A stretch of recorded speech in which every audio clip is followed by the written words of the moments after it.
अगस्त ਨੂੰ ਮੈਂ ਜ਼ਮਾਨਤ ਕਰਾ ਕੇ ਆਇਆ ਤੇ 14 ਅਗਸਤ ਦੀ ਸਵੇਰ ਨੂੰ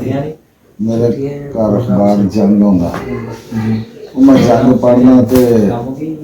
ਪਹਿਲੇ ਸਬਕ ਤੋਂ दूसरा सबक ਉਹਨਾਂ ਦਾ ਨੁਮਾਇਆ ਮੋਟਾ ਸਰਾ ਲਿਖਿਆ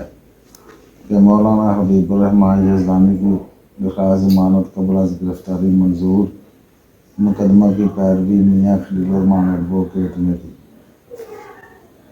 ठीक है मैम, ये 14 अगस्त की गल वो मैं अखबार पढ़ के घरों तो एवं थोड़ा जहा कोई समझो कोई बाहर गया निकलिया जो GT रोड पर गया ना तो यज़दानी साहब खून च लत-पत तो रशीद डाक के अड्डे तो मंजी के ना भेजते सन ताज़ा वाक़या वो खंजर मार के ना चले गए उन्होंने फिर मैं दादा पिकअप लिया यज़दानी साहब नूं विच पाया तो मैं हस्पताल लै गया सीधा तो यज़दानी साहब बस इस तरह चेहरा सी पिछे मैं सन लत्तां उन्होंने गड्डी वाले पासे सी सिर उन्होंने बाहर वाले पासे सी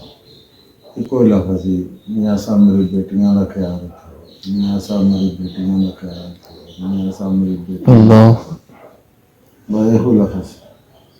उत्थे फिर गए तो उत्थे डॉक्टर ने देखा और थले एक वो समझो दाखला जहा रखा तो खून ना फुल भर गया और मैं DC CPO गुजराला सारे फोन किया सारे इंतजाम में आ गए मैं कमीज उन्होंने लाई सी वो भी कर चुप के टाँग दी